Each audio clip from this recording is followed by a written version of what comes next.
My ex-wife invited me to her family dinner, and then, in front of her entire family, she looked her parents dead in the eyes and said, "This is my husband." But we had been divorced for 14 months. I'm Caleb Monroe, 34 years old, an architect who once lost everything. My firm, my fortune, and the only woman I ever loved, all in the same brutal year. And Adrian Whitfield was supposed to be my past. The wife who looked me in the eyes 2 years ago and said, "I can't do this anymore." The woman who signed the divorce papers without a single tear. The woman I let walk out the door because I was too broken to fight for her. So when her name lit up my phone that Saturday morning, I stared at it through 3 full rings, because exes don't call. And exes definitely don't invite you to Sunday dinner at their parents' house. But I said yes. I told myself it was just one dinner. One roast chicken, one awkward hour, one favor for the family that once cried at our wedding. But the moment I walked through that door, her mother pressed her hand to her chest and wept before I said a single word. And she felt smaller in my arms than I remembered. Her father gripped my hand in both of his and called me son. And then, at a table full of family, my ex-wife slid her trembling hand into mine under the table and called me her husband. And I didn't correct her. I went along with the lie. But why would a woman who divorced me suddenly need the world to believe we were still married? Why was her mother praying over a marriage that ended over a year ago? What was Adrian hiding behind that perfect smile? And why, God help me, did calling her my wife again feel less like a lie and more like coming home? Let me take you back to that Saturday morning, because nothing about that day made sense. And yet, looking back now, every single second of it was leading somewhere I never saw coming. My apartment was quiet. The kind of quiet that doesn't feel peaceful, it feels like evidence. Evidence that the life you used to have was loud and warm and full, and now it isn't. There were blueprints on the dining table I never used for dining anymore. A single coffee mug in the dish rack.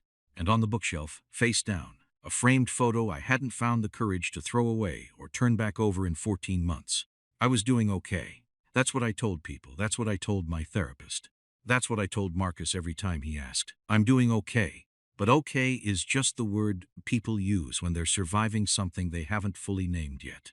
Then my phone buzzed.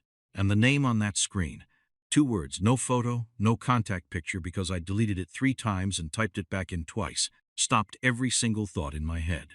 Addie, I let it ring, once, twice, 3 times. My thumb hovered over the green button like it was a live wire. And on the 4th ring, something in my chest made the decision my brain was still arguing about. "Hey," she said. And that was it, just hey. But I'd heard that voice say my name across a pillow. I'd heard it laugh so hard she couldn't breathe. I'd heard it crack the night she told me she was done. One syllable and my whole chest caved in like it had been holding its breath for over a year. "Hey," I said back. Like we were strangers. Like we weren't 2 people who used to finish each other's sentences. She asked me to dinner. Sunday. Her parents' house. She said her mother had been asking about me. She said it like it was simple. Like asking your ex-husband to sit at your family table was a perfectly ordinary Tuesday kind of request. "Addie," I said carefully, "we're divorced." There was a pause. Short, but loaded. "I know what we are, Caleb." Another pause.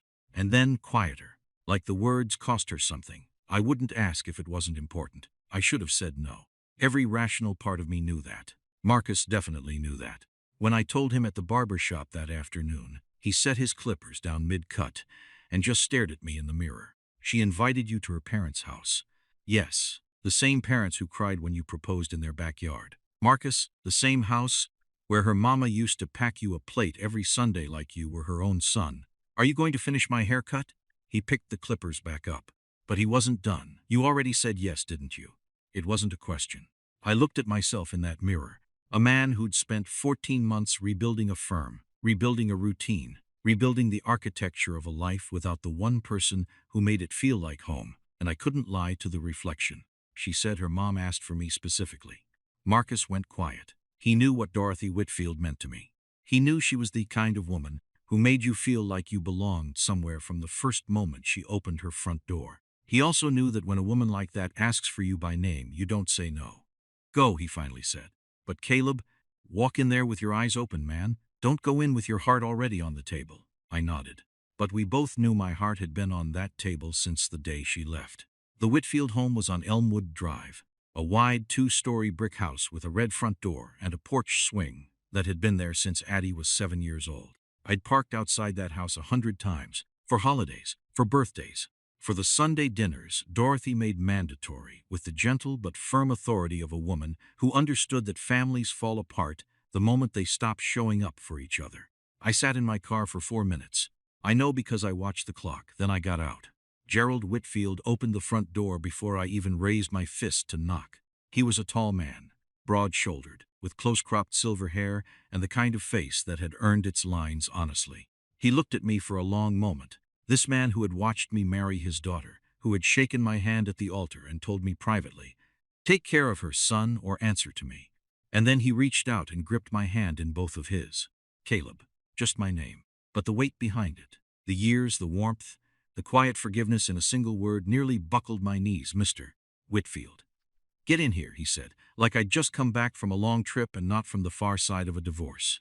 "Dorothy's been in that kitchen since 8 this morning over you." The smell hit me the second I crossed the threshold.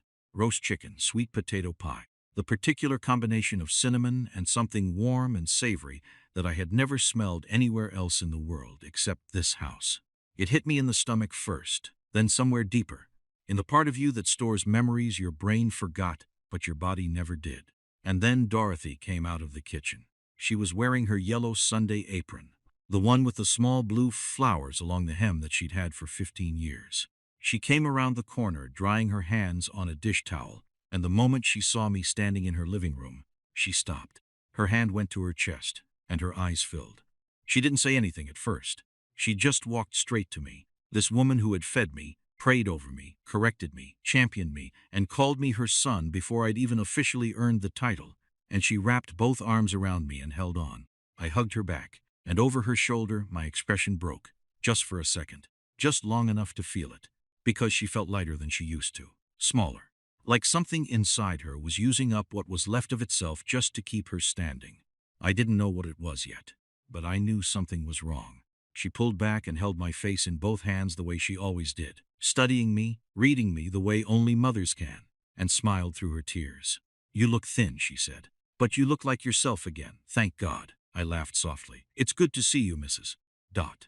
"Oh, stop that. I'm still Mama." That one word, I had to look away. Celeste appeared from the hallway. Addie's younger sister, sharp-eyed, quick-smiling, always the one in the room who knows exactly what's happening and exactly what's being left unsaid. She gave me a quick hug and whispered in my ear, "Behave yourself," which told me she knew something I didn't. And then the kitchen door swung open, and there she was. Adrienne Whitfield stood in the doorway in a deep burgundy dress, hair pulled up the way she used to wear it on Sunday mornings, and for a full second, she didn't see me. She was laughing at something her mother had said from inside the kitchen. A real laugh, unguarded, the kind you can't manufacture. And then she turned, and she saw me. The laugh didn't disappear, it just stilled, like a song that hasn't ended but is holding its last note. We looked at each other across that living room for the first time in 14 months, not across a lawyer's desk, not through the cold glass of a court-building hallway, but here, in the house where everything between us had once made sense. And neither of us said a word. Gerald clapped his hands together. "All right, food's on the table in 20 minutes. Caleb, come on and sit down." And just like that, the moment broke. But it didn't disappear. Somehow, in the gentle chaos of getting food on the table and Gerald retelling a fishing story that got bigger every single year, Addie and I ended up alone in the kitchen. She was checking the rolls. I was pretending to get water. And the silence between us had texture. It had weight and temperature, and the particular pressure of two people who have too much to say and no idea how to start. "Thank you for coming," she said. She didn't look at me when she said it. I set my glass down. "Your mom looks." I stopped. She turned then, and whatever I was about to say, she already knew. "She's sick, Caleb." The kitchen felt smaller suddenly. "How sick?" Her jaw tightened the way it always did when she was holding herself together from the inside. "The kind of sick that doesn't have a next chapter." The refrigerator hummed. Outside, Gerald laughed at his own story. And in that kitchen, the air between us shifted into something heavier than awkwardness, heavier than history. "She doesn't know that you know," Addie continued, her voice barely above a breath. "And Daddy has no idea at all. She made us promise to keep it that way." She exhaled, long and slow and tired. She just wanted one normal Sunday. Her family at the table, the way things used to be. I looked at her. "And that includes me." She met my eyes for the first time since I walked in. "She asked for you by name, Caleb. 3 separate times. Something caught in my throat. I swallowed it back down. Whatever you need tonight, I said quietly. I'm here. She nodded once, small, quick, like she didn't trust herself to do more than that. And we walked back out to the table. What happened next? I have replayed it in my mind every day since. The table was full. Gerald at the head. Dorothy across from him, eyes bright, cheeks flushed with the joy of a woman who has everything she loves under one roof. Celeste beside her husband, sending Addie careful glances across the table. And me seated right next to Adrian Whitfield, my ex-wife, close enough that when she reached for the bread basket, her arm brushed mine. The food was passed. The laughter came easy. Gerald told the fishing story. The one where the bass became 3 feet long, and nobody believes him but everybody lets him have it. Dorothy rolled her eyes on cue. It was warm, it was familiar. It was the kind of ordinary that feels like mercies when you've been living without it. And then Dorothy looked around the table with an expression I will never forget as long as I live. It wasn't happiness exactly. It was deeper than that. It was the look of a woman who has been asking God for something for a very long time and is sitting inside the answer. She reached across the table, and she took both of our hands, mine and Addie's, in hers. She closed her eyes. This, she said softly, is all I ever prayed for, my whole family at table.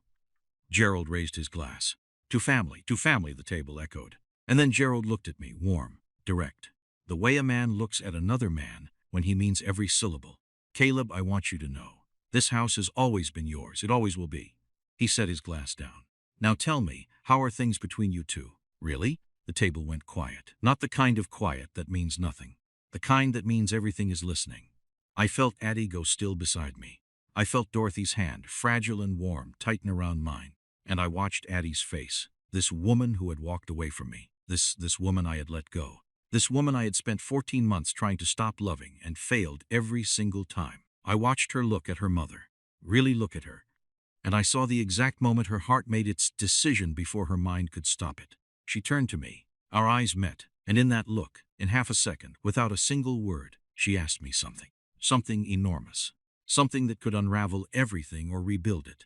And in the half second after that, I answered her. She turned back to the table. Everyone, Adrian Whitfield said, her voice steady, warm, and terrifyingly calm. This is my husband. Dorothy burst into tears. Gerald nodded slowly, deeply, the way a man nods when a prayer he's carried for years finally lands. And under that table, my ex-wife's hand was shaking, so I held it. I held it like I should have held it 2 years ago, when I was drowning in silence and too proud and too broken to reach for the person right beside me. And for the first time in 14 months, I felt something I had forgotten was still possible. I felt less alone. But here is what nobody at that table knew. What Adrian hadn't told her parents. What I hadn't told Adrian. What Dorothy was carrying alone in that fragile chest of hers. And what was about to come out whether any of us were ready for it or not. Because dinners like this don't end at the table. They end at the front door. In the dark. On the front porch steps. Where there's no audience and no performance and no reason left to pretend. And that's exactly where Adrian Whitfield was about to say something to me that would change everything. Again, the dishes were done. Gerald had fallen asleep in his armchair the way he always did after a big meal, mouth slightly open, the television talking to itself. Celeste had hugged everybody twice, whispered, "We need to talk," directly into Addie's ear, and driven home with a look on her face that said she had approximately 400 questions and zero intention of letting this go. And Dorothy had gone to lie down. But before she did, before she disappeared down that hallway in her yellow apron and her quiet joy, she stopped at the doorway and turned back to look at us one more time. Me and Addie standing side by side in her living room, not quite touching, not quite apart, and she smiled. Not the big bright smile she'd worn all through dinner. Something smaller, something that lived deeper. The kind of smile that belongs to a woman who has seen enough of life to know the difference between what people perform and what they actually feel. She looked at me, then at Addie, then back at me. "Thank you," she said softly.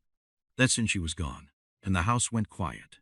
We ended up on the front porch steps, not because either of us planned it, just because neither of us was ready to say goodbye and neither of us was ready to go back inside, and the front porch was the only place left that belonged to neither option.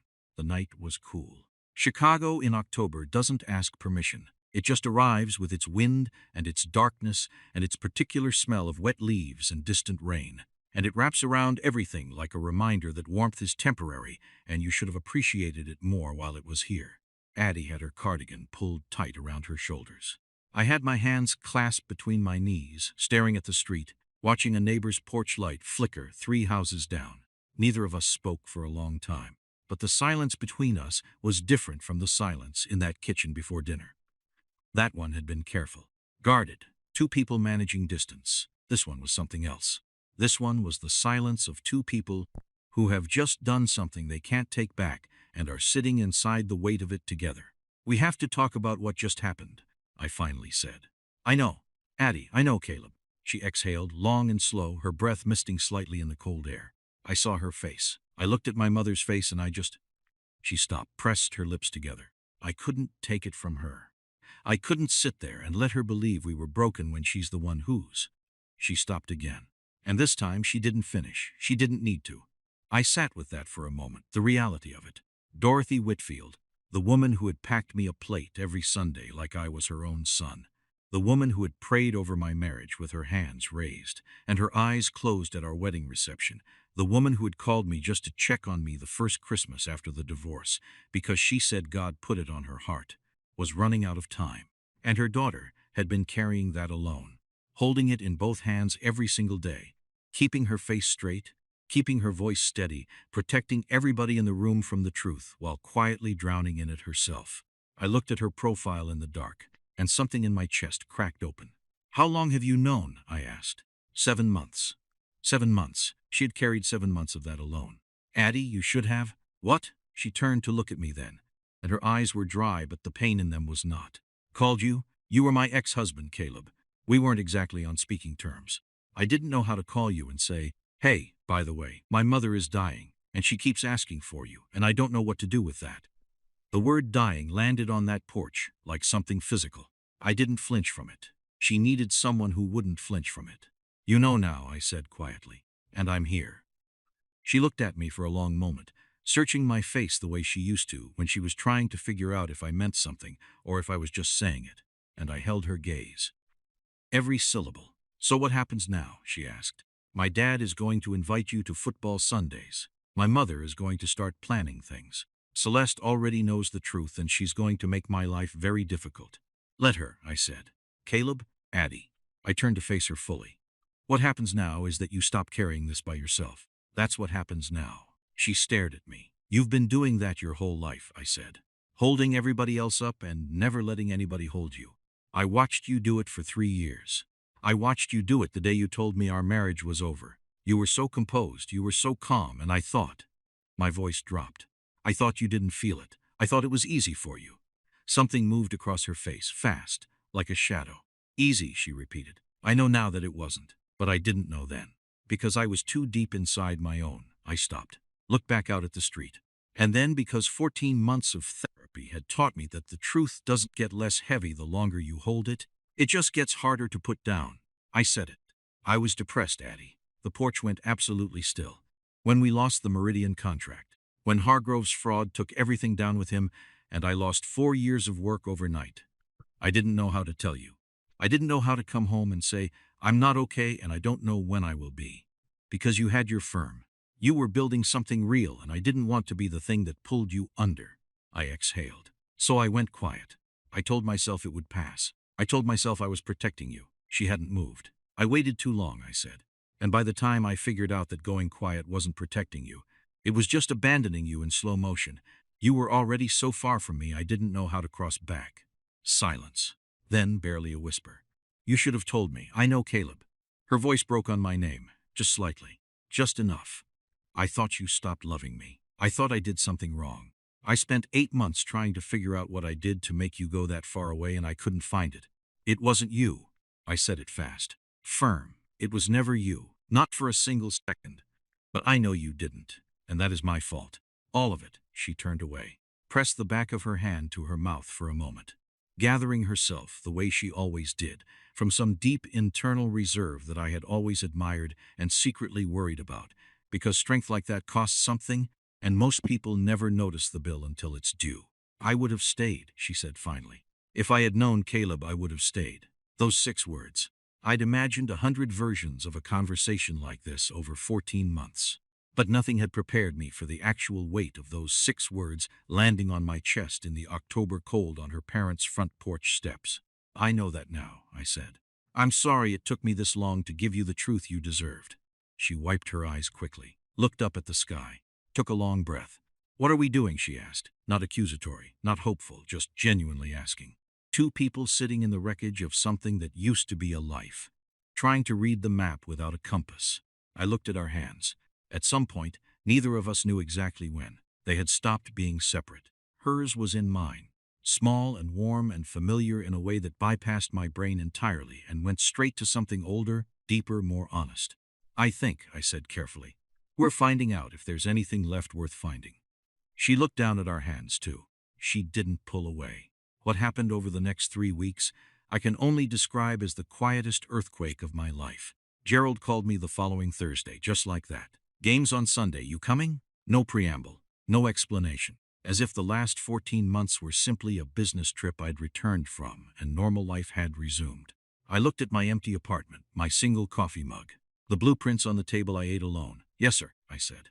I'll be there. Addie found out and called me that same evening. My father called you. He did. Caleb, Addie, your father called me. I'm not going to say no to your father. A pause. Then, and I could hear the war in her voice between the smile she was fighting and the panic she was managing. You are making this very complicated. Or, I said, I'm making it very simple. You don't have to carry this alone.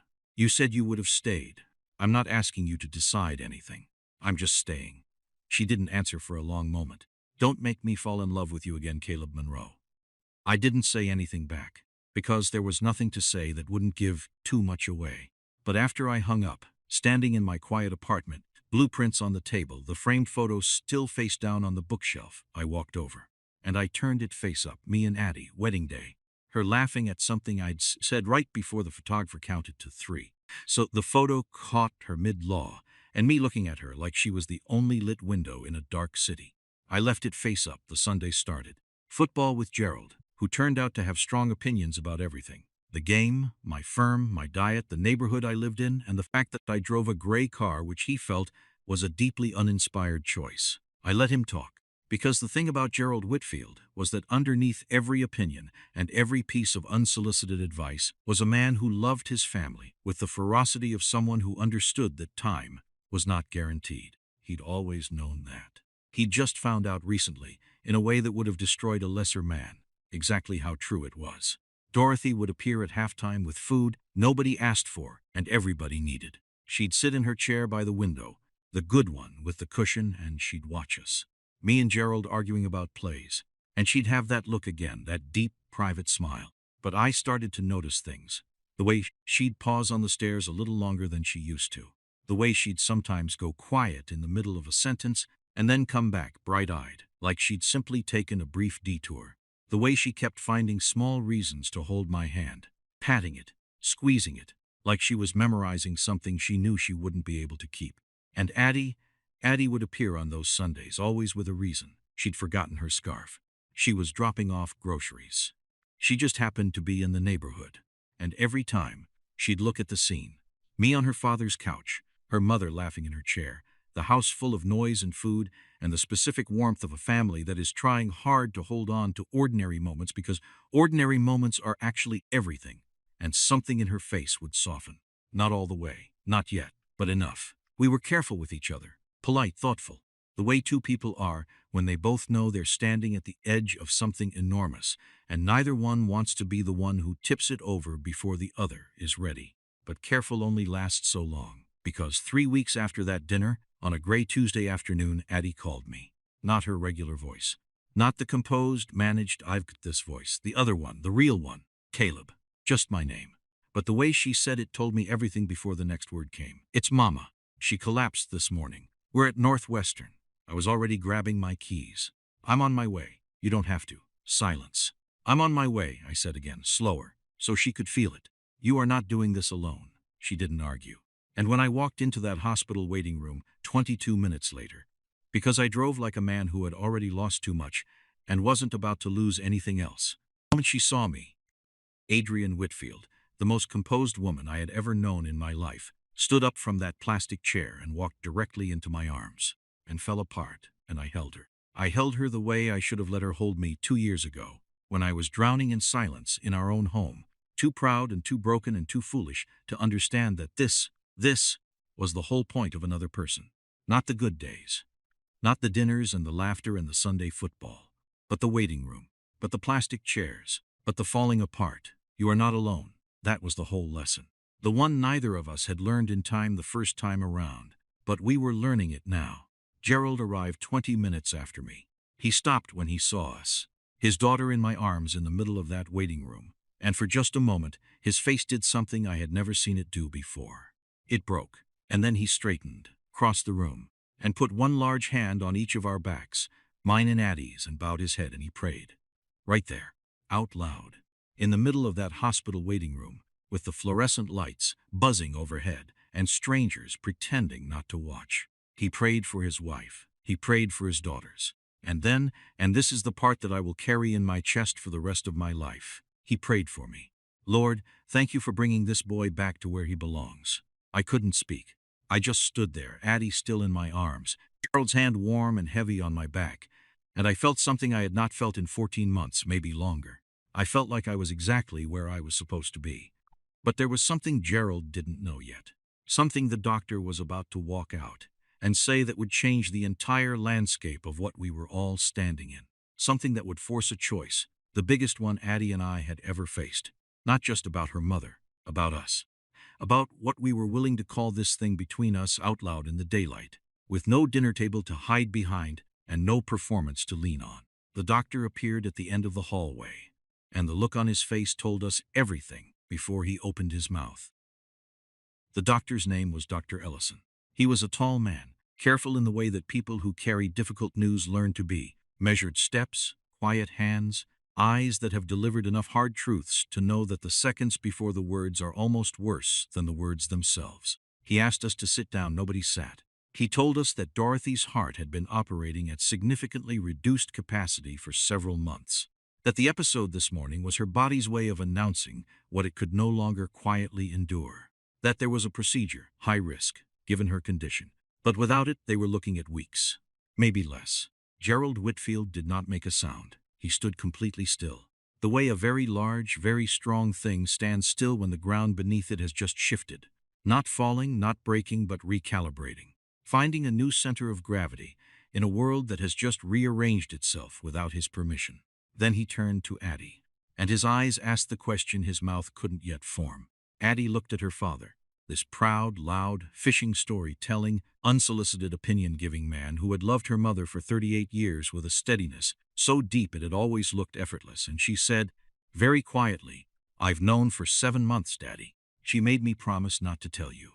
The silence that followed was the loudest thing I had ever heard. Gerald looked at his daughter for a long moment. Then he looked at the floor.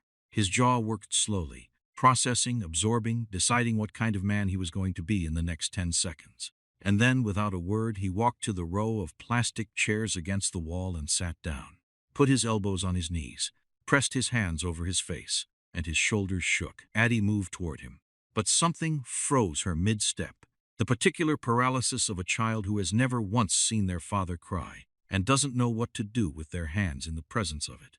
I crossed the room. I sat down beside Gerald Whitfield, and I put my hand on his back, the same way he had put his hand on mine and Addie's just 20 minutes earlier.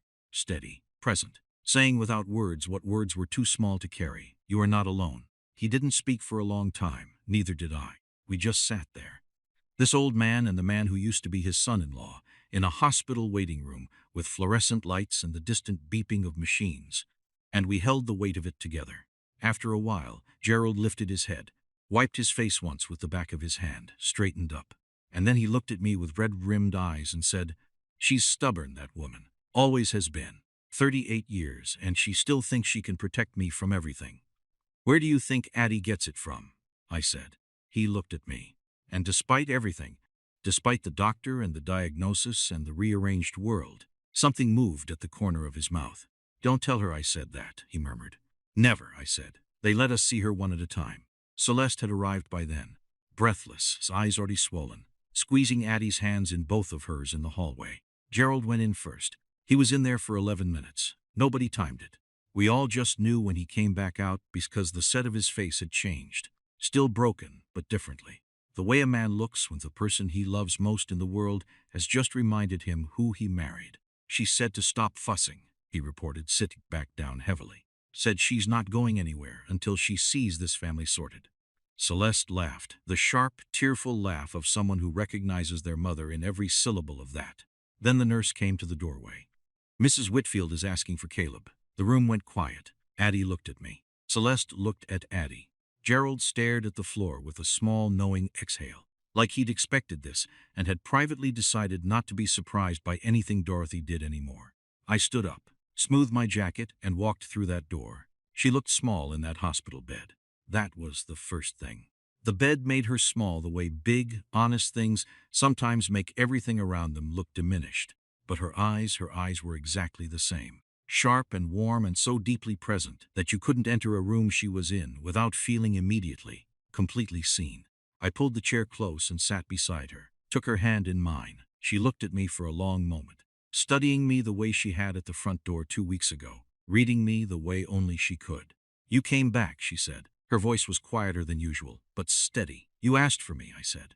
I'll always come when you ask, Mrs. Dot, she smiled, slow and deep. I've been asking for you for 14 months, baby.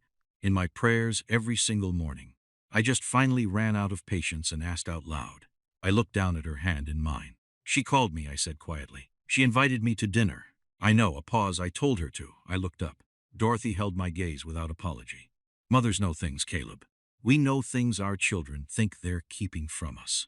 We know things our children don't even know about themselves yet. Her thumb moved slowly across the back of my hand. I knew about the divorce 3 weeks before Addie finally told me. I could hear it in her voice on the phone, the way she talked about everything except you. My throat tightened. She loves you, Dorothy said simply. She never stopped. And you never stopped either. Don't insult me by pretending otherwise. I didn't. What happened between you two, she began, was my fault, I said. Most of it. I shut down when I should have opened up. I went quiet when I should have been louder than I'd ever been. I thought I was protecting her and I was just disappearing, Dorothy said gently. Yes, she nodded slowly. You know what the greatest lie the enemy tells us is? She didn't wait for my answer. That our pain is ours alone to carry. That bringing it to the people who love us is a burden. That silence is the same thing as strength. She squeezed my hand. It isn't, baby, it never was. Strength is letting someone stand next to you in the fire. Strength is saying, I am not okay, to the person God gave you to say it to. My eyes burned. I looked at the ceiling for a moment. I know that now, I managed. I know you do, she said. That's why I asked you here, not to perform.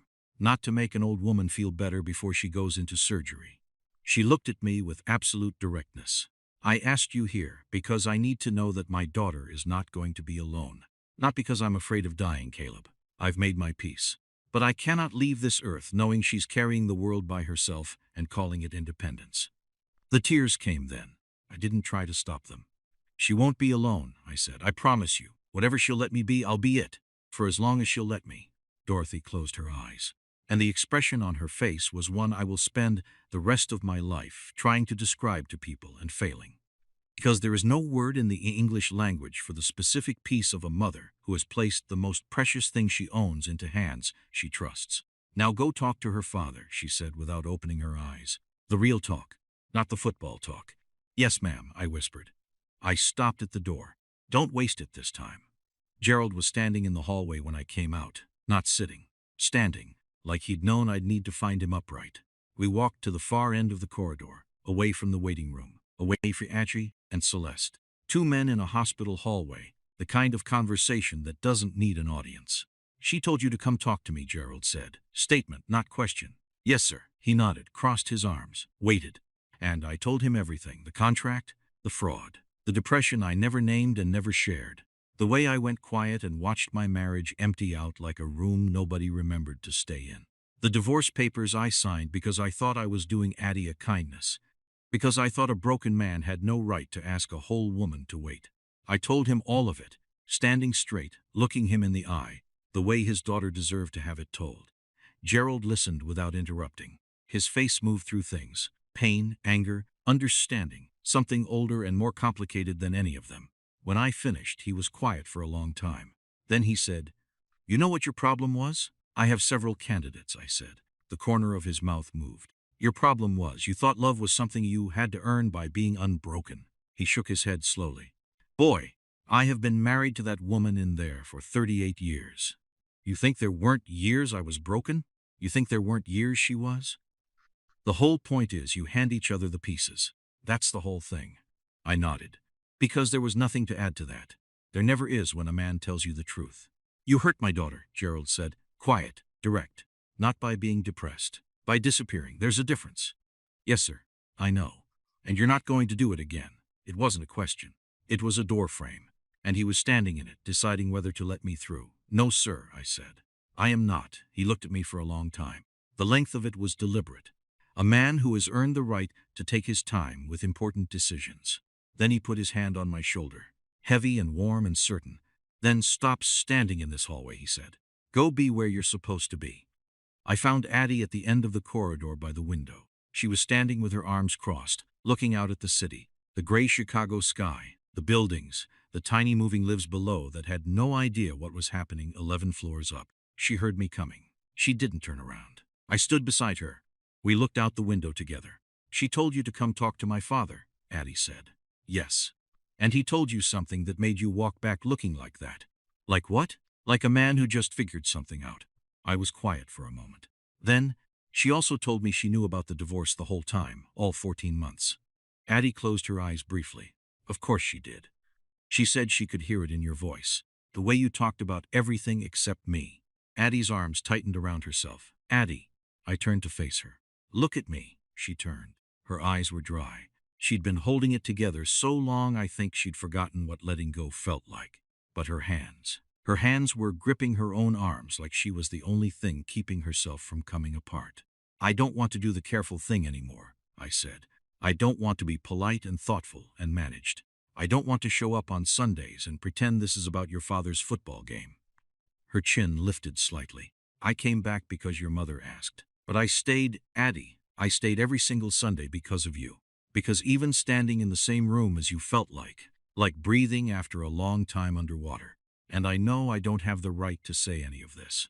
I know I forfeited that right when I chose silence over honesty 2 years ago and let you believe I stopped caring when the truth is I never, Caleb. I never stopped. Not for 1 day, not for 1 hour.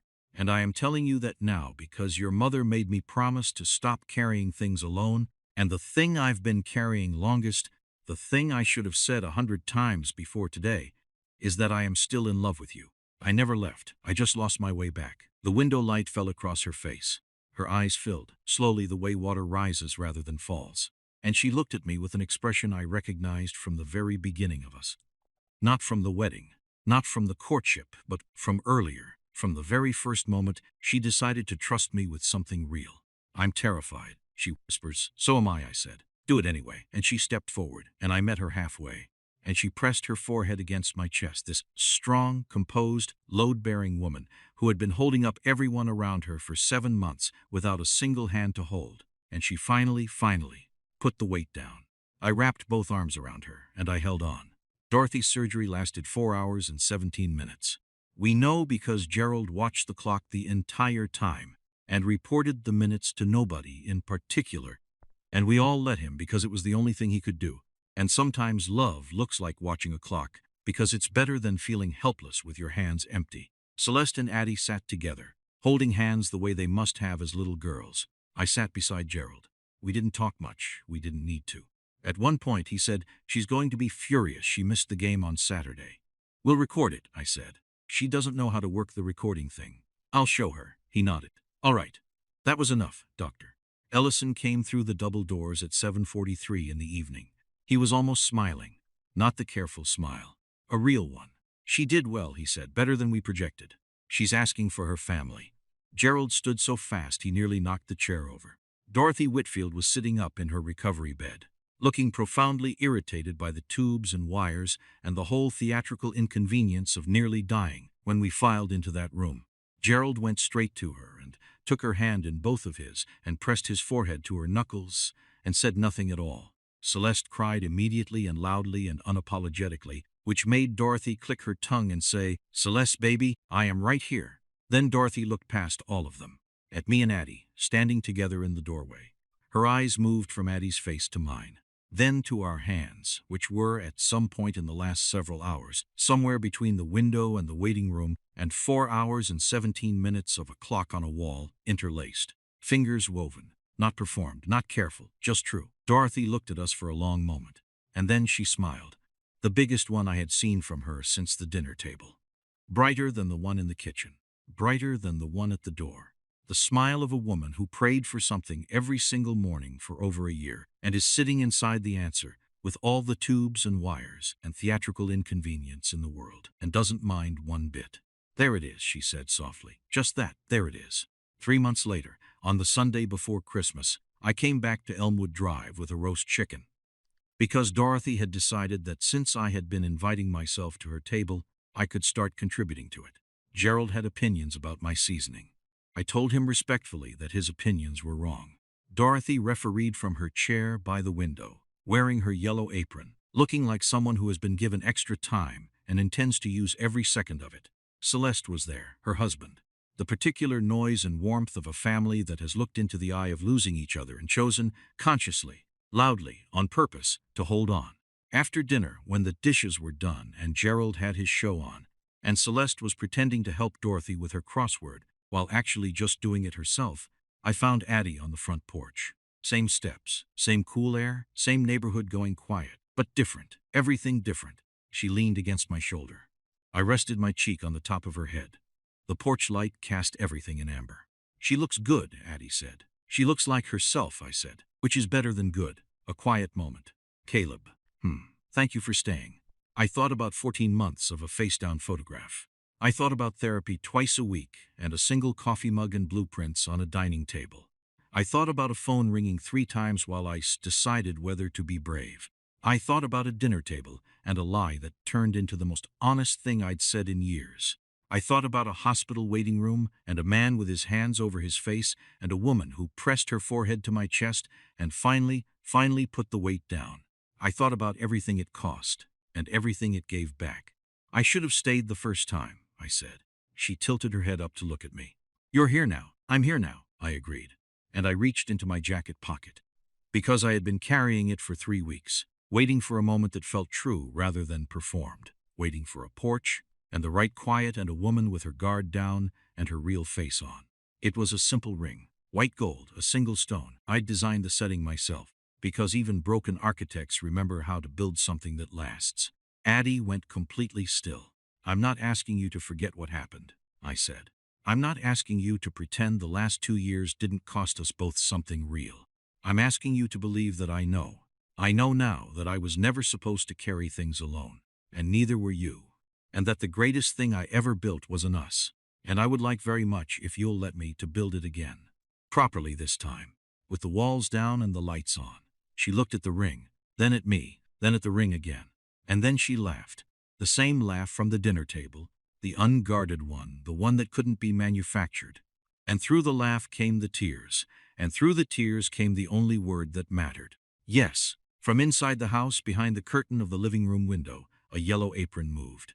And Dorothy Whitfield pressed her hand to her chest, bowed her head, and whispered a prayer of thanksgiving so private and so full that nobody heard it but the God she'd been talking to every morning for over a year. This is what I want you to know. If you are watching this, and you are in the middle of something you don't have a name for yet, if you are carrying something you think no one else could hold, if you have gone quiet in a room full of people who would stay if only you'd say the word, you are not alone.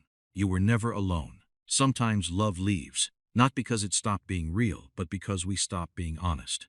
But here is the thing about real love, the kind that gets built between 2 people over years of ordinary Sundays and difficult silences and front porch steps in the dark. It doesn't disappear. It waits, prays. It picks up the phone on the 4th ring. And if you are brave enough, if you are willing to stop performing strength and start practicing honesty, it finds its way back. Caleb Monroe lost everything in 1 brutal year. But he didn't lose it all. He just lost track of it for a while.